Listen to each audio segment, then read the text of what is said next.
The History of Scotland, Part 2. The Roman Age, Scotland Unconquered, 43 to 400 AD. When the Roman legions crossed into Britain in 43 AD, their conquest was swift. Towns fell, tribes submitted, and southern Britain was transformed into a province of the Roman Empire. But north of the River Forth lay another world. The Romans called it Caledonia, a land of mountains, moors, and mist, and here they met a people who refused to yield. The tribes of Caledonia. The Romans described the Caledoni and the Maiate, the great confederations of tribes that dominated the highlands and lowlands. Later, these groups would be remembered as the Picts. To Roman eyes, they were wild barbarians, but archaeology paints a richer picture. Daily life in Caledonia. Homes. Most families lived in roundhouses, timber or stone with conical thatched roofs. Smoke from hearth fires drifted through a hole at the top. In the north and islands, people built brooks, great dry stone towers with double walls, staircases, and defensive strength. Some still stand today, rising 40 feet into the sky. They were part fortress, part farmhouse, symbols of clan power. Food, farming was central. Barley and oats were grown in small plots. Cattle, sheep and pigs grazed nearby. Hunting deer and wild boar supplemented diets, while fish and shellfish fed coastal clans. Clothing. Woolen cloaks, tunics and leggings kept out the chill. The Romans claimed they painted or tattooed their bodies with wood. Whether true or exaggerated, it added to their fearsome image. Bronze and iron jewellery, pins, brooches, torques, showed skill in metalwork. Culture. Their world was oral. Chiefs ruled clans, bound by kinship ties and warrior honour. Druids may still have guided law, ritual and tradition.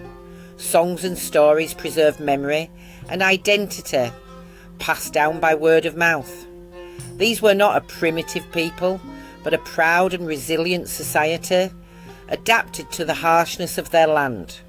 Rome's campaigns. The first Roman push north came under the governor Agricola in the late 1st century.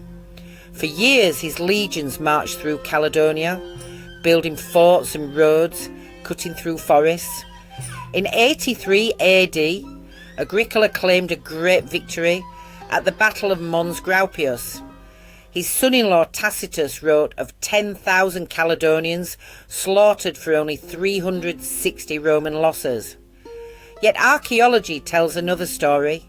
No battlefield has ever been found, and the tribes were not destroyed. They retreated, regrouped and fought on in their own way. Rome could win battles, but it could not break Caledonia. The walls of Rome. Defeated by terrain and resistance, the Romans turned to barriers. Hadrian's Wall, 122 AD.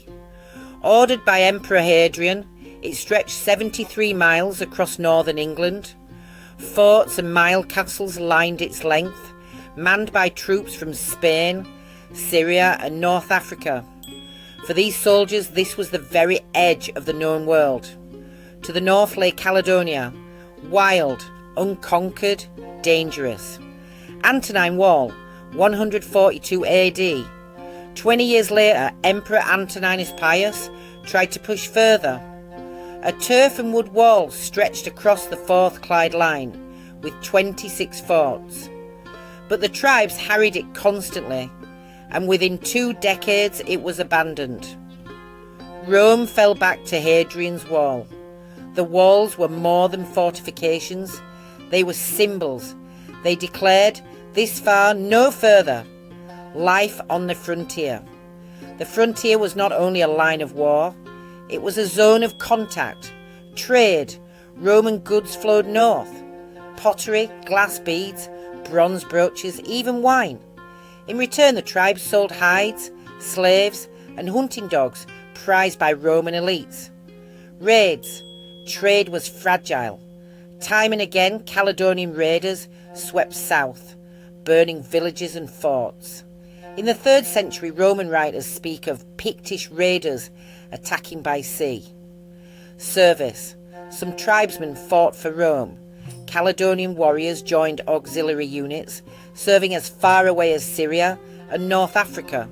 Imagine a Highlander, raised in brooks and forests, suddenly marching under the desert sun. Thus the relationship was not simple conquest and resistance. It was war, yes, but also exchange, intermingling and reluctant cooperation. Roman presence in Scotland. Though Rome never held Scotland fully, they left footprints. Inchtoothill Fort near Perth was a vast legionary fortress built to house 5,000 men. When abandoned, Romans buried a hoard of 875,000 iron nails to deny them to the tribes, proof of both organisation and fear. The Gascoigne, a line of forts and watchtowers in Perthshire, possibly the earliest Roman land frontier in Britain. Roads.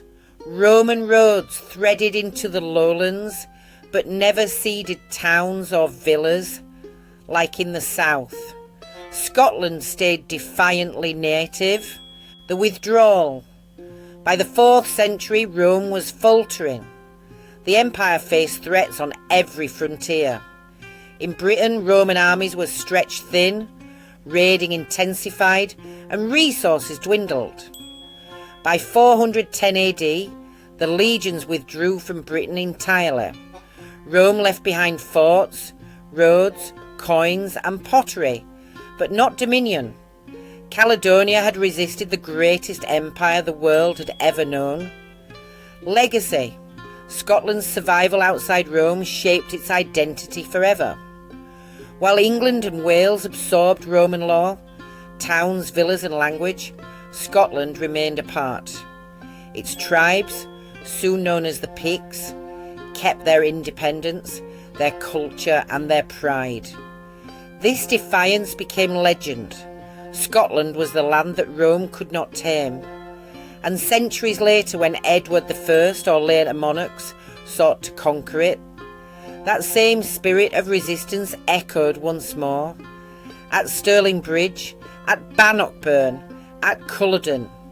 The Roman age in Scotland left ruins, but also a legacy, a fierce independence that still defines Scotland's story today.